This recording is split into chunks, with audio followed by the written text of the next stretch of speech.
नमस्कार, समाचार संकलन में आपका स्वागत है और मैं हूं आपके साथ गायत्री शर्मा। डुमरी उपचुनाव का यह जो दौर है वह थम सा गया है। जी हां, बेबी देवी के सर या ताज गया है भारी मतों से।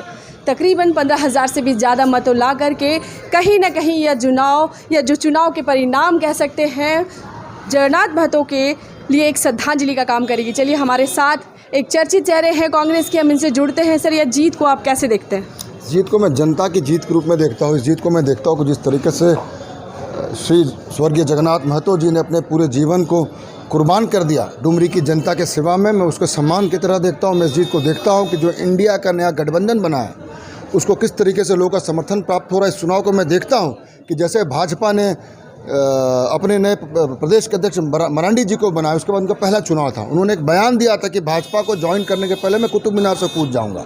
तो कुतुब मीनार से कूदने के बाद, भाजपा ज्वाइन करने के बाद, प्रदेश अध्यक्ष बनने के बाद जिस तरह से जनता ने उनको रिजेक्ट किया, मैं इस चुनाव को इस तरीके से देखता हूँ। इस चुनावी माहौल में हम लोगों ने कई संकल्प यात्राएं देखी, कई मुख्यमंत्रियों को, पूर्व मुख्यमंत्रियों को एकजुट होते देखा। मुख्यमंत्री, मैं आपको बता रहा हूँ, जिस तरीके से रामगढ़ की भोली भाई महिलाओं को चूल्हा प्रमुख बनाकर उनको प्रलोभन देकर ठगने का काम, कि वोट लेने का काम किया गया था, उनका चूल्हा भी जलना बंद हो गया था चुनाव के बाद 1 महीने के अंदर ही।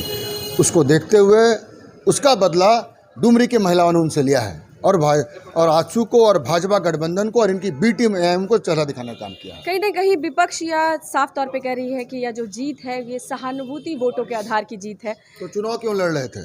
तब चुनाव क्यों लड़ रहे थे? अगर आपको पता है कि सहानुभूति वोटों की, तो फिर चुनाव क्यों लड़ रहे थे? क्यों पूरे 3 मुख्यमंत्री को आपने झोंक दिया था? जब जगन्नाथ दा का देहांत हुआ था तो अपने आप को कुर्मी जात का हितैषी मानने वाले सब नेता वहाँ पहुँच कर बोलते थे कि श्रद्धांजलि, ये श्रद्धा है। आग उनके चिता का ठंडा नहीं हुआ तो उन्होंने प्रत्याशी दे दिया, सब नहीं आया उन्होंने। अगर आप किसी जात के हितैषी थे तो क्यों नहीं आप उस समय उनके लिए छोड़ दिया? कोई और लड़ रहा था क्या? कुर्मी चुनाव लड़ रहे थे ना वहाँ। इस पूरे चुनावी दौर में कहीं आरोप प्रत्यारोप तो कहीं ईडी की दबिश भी दिखाई गई, जिससे लोगों को गुमराह करने की कोशिश की, लेकिन वो धराशायी होती हुई नजर आई। जिस दिन से आदिवासी के बच्चे को झारखंड का मुख्यमंत्री यहाँ की जनता ने बनाया, भाजपा के पेट में कुलबुलाहट आ गई। 28 सीटों में से 27 सीट हम जीत कर आए। जनमत मिला, सरकार बनी। अगले ही दिन से सरकार को गिराने में लग गए। कभी ऑपरेशन लोटस, पोटस, सबको कीचड़ में डाल दिया हमने। और यहाँ की जनता ने जितने भी उपचुनाव हुए, एक को छोड़कर सारा हमको जिताया। और इस पैटर्न में वोटिंग 24 में भी आप हम उम्मीद कर सकते हैं किसी पैटर्न में जनता वोट करेगी और फिर से भाजपा को ऐसे भगाने का काम करेगी। 1932 का खतियान की जो बात चली है इस पूरे चुनावी दौर में, सिर्फ 1932 खतियान नहीं, जो लोग संघर्ष कर रहे थे उसके लिए वो भी दादा के समर्थन में थे। मैं था, करण था, जगन्नाथ महतो, जयराम महतो, सबके बयान आए थे। और करण महतो जो उनका सबसे था, वो तो लगातार सभाओं में था। मैं 3 मुख्यमंत्री की सभा में मुझे भेजा गया था यहाँ से। तो 1932 हो, 27% आरक्षण हो, मॉब लिंचिंग हो, लगातार ये सरकार बनने के बाद गठबंधन सरकार जन कल्याणी जो नीतियाँ बनाने में लगी है, जिस तरीके से 18-20 साल कॉकस बना के झारखंड को 9 लोग लूटा, यहाँ के आदिवासी दलित पिछड़ों के बच्चे को भविष्य सुरक्षित करने में सरकार लगी है। कैसे यहाँ गरीब आदिवासी दलित का बच्चा, बैकवर्ड का बच्चा जाके विदेश पढ़े, जो क्या हवाई जहाज में नहीं चढ़ा था, इस काम में सरकार लगी और ये लगे है ईडी भेजने में।